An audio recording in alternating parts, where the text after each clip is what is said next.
आत्मविश्वास का विकास भी होता है और यहाँ पर हमारे आत्मविश्वास में कमी भी होती है, क्योंकि जब हम जीवन की शुरुआती दौर पर होते हैं तो यहाँ पर हमें आत्मविश्वास, जो कॉन्फिडेंस होता है, वह कम लगता है और धीरे धीरे जब हम 18 साल की उम्र से अधिक की ओर आते हैं, जब जब हम किशोरावस्था से यौवन अवस्था में आते हैं, तब हमारी जो विकास होता है, जो शरीर का विकास होता है, वह किशोरावस्था के साथ साथ यौवन अवस्था में प्रबल होता है और फिर अग्रिमा अस्ति शारीरिक विकास किशोरावस्थायां शरीरस्य परिवर्तनानि अत्यंतं दृष्टुं शक्यन्ते।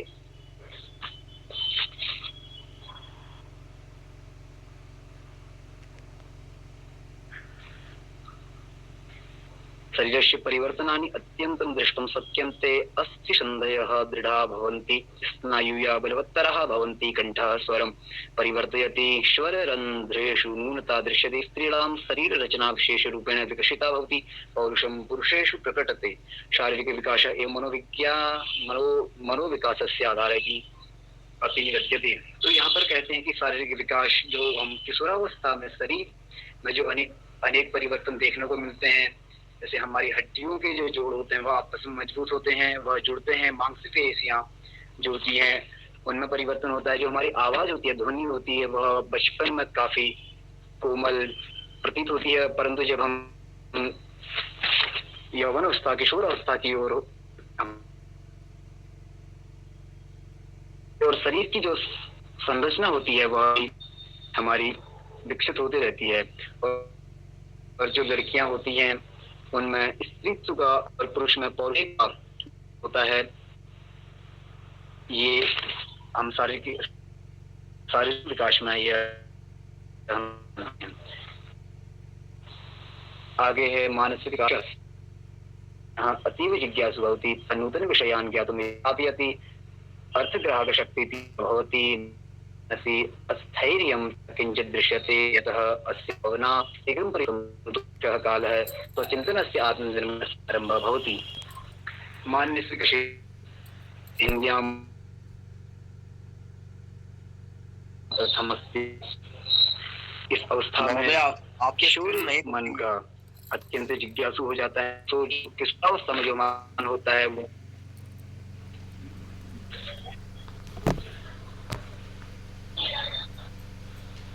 भैया आपकी स्क्रीन नहीं दिख रही है। चलिए महोदय, स्क्रीन नहीं दिख पा रही है आपकी। यार यहाँ से तो ठीक ही एक मिनट।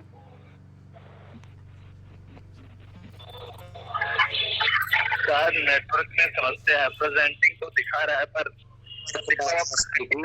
दिख नहीं रहा।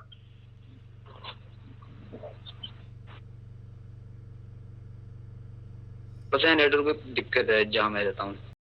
आगे बोलता हूँ मैं। भाषिक विकास।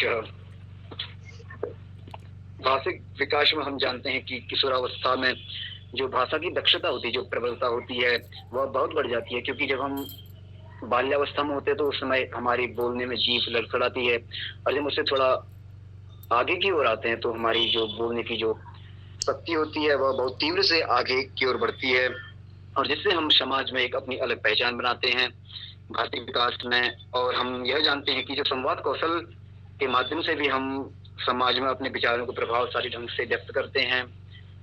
संवेगात्मक विकास अस्य कालस्य विशेषता भावनानां प्रवृत्ता किशोरस्य अंतःकरणे स्नेह क्रोध ईर्ष्या अभिमानः ममत्वं च विविधरूपेण उद्भवन्ति भावनानां नियन्त्रणं कठिनं भवति। अतः अस्य कालस्य निर्देशनं गुरवः माता पितरः च सावधानतया करोतुं युक्तं संतुलित संवेगः एव स्वस्थ जीवनस्य मूलं भवति। भगवान कोऽपि संवेगस्य विषये किमपि जानन्ति? संवेग किं, संवेग कथं? कस्मिन् विषये महोदय?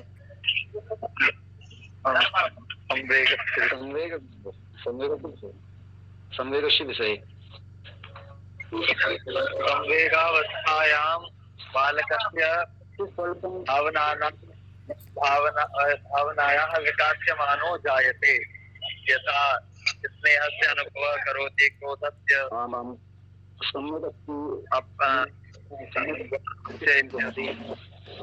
तर्हि एकं श्रावयामि गानशृण्वन्तु।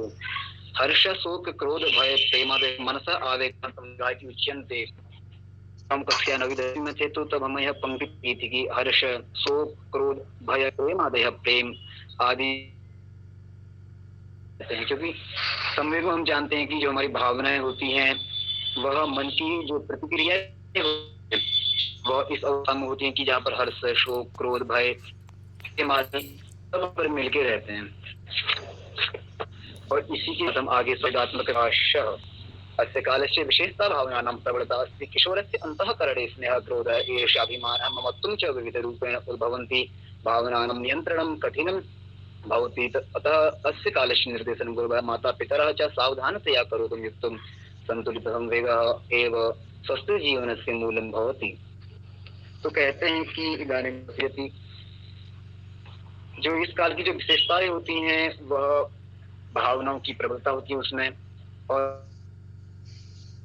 वो ईर्ष्या हो अभिमान हो, क्योंकि ये उम्र ऐसी होती है कि उम्र के साथ से किशोरावस्था में आते हैं, अभिमान की चीजें काफी हटी होते हैं, तो हम इस दौर में भी होते हैं और ऐसी भावनाएं बच्चे के मन में विकसित होती है छोटी छोटी बातों को लेकर के, और इसी भावनाओं को नियंत्रित करना एक अच्छे अध्यापक का अच्छे गुरु का कर्तव्य होता है। और माता पिता तो साथ में इसका ध्यान रखते हैं और वो अपने बच्चे को अच्छा मार्गदर्शन करते हैं ताकि वह बच्चा भविष्य में किसी भी प्रकार से या किसी भी कष्ट या पीड़ा का अनुभव न कर सके। आगे है समाज की अग्रिमास्ति समाज की अपेक्षा। समाजस्य अपेक्षा समाजः अपेक्षते यत् किशोरी नागरिकः भवेत्, अतः तेषां शिक्षणं केवल अपि प्रतिबिंबं भवेत् सद्भावनाः युक्तः युवा वा राष्ट्रस्य बलं भवति। यहाँ पर कहते हैं कि जो समाज की जो अपेक्षा होती है वह अपेक्षा हमें जो वृद्धजन जो हमसे बड़े हैं वो हमसे यह अपेक्षा करते हैं कि जो उनका जो व्यक्ति है वह उत्तम वह राष्ट्र का निर्माण करे। अगर वह गलत काम करता है या कुछ मित्र किसी भी जो समाज के लिए उचित नहीं है, अगर वह ऐसे काम करते हैं तो जो उनसे बड़े हैं उन्हें भी अपना सर झुकाना पड़ता है। इसलिए समाज हमसे जो यह अपेक्षा करता है तो उनका क्या उत्तरदायित्व है।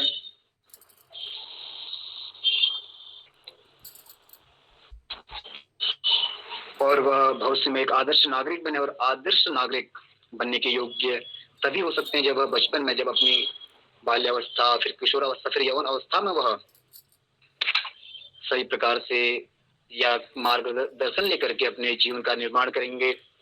और यह यहाँ पर कहते हैं कि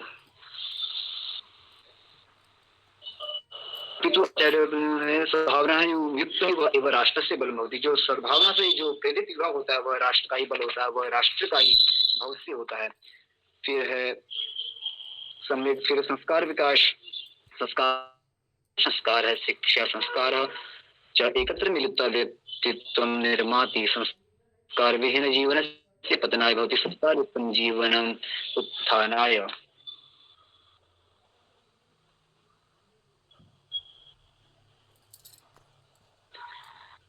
इदानीं कथयति जो संस्कार होता है वह जीवन की जो शैली होती है उसका जो सौंदर्य रूप होता है वही संस्कार होता है, क्योंकि जब हम जीते हैं उसमें जो सौंदर्यात्मक जो हम प्रतिबिंब या हम उसे देख सकते हैं प्रतिबिंब के रूप में, छाया मात्र के रूप में, वही क्या संस्कार होता है। क्योंकि जो अन्यत्र जो दूसरा व्यक्ति होता है वह हमारे संस्कार से प्रेरित होता है, वह हमसे सीखता है। अगर हम अच्छे संस्कारवान रहेंगे तो जो हमारे सामने जो व्यक्ति है वह हम करेगा सत्कार करेगा। फिर कहते हैं कि किशोरावस्थायां गृह संस्कार है शिक्षा संस्कार है जो एकत्र मिलित्वा व्यक्ति निर्माति। जो घर के संस्कार होते हैं शिक्षा के संस्कार होते हैं वह सब मिलकर एक अच्छे व्यक्तित्व का निर्माण करते हैं।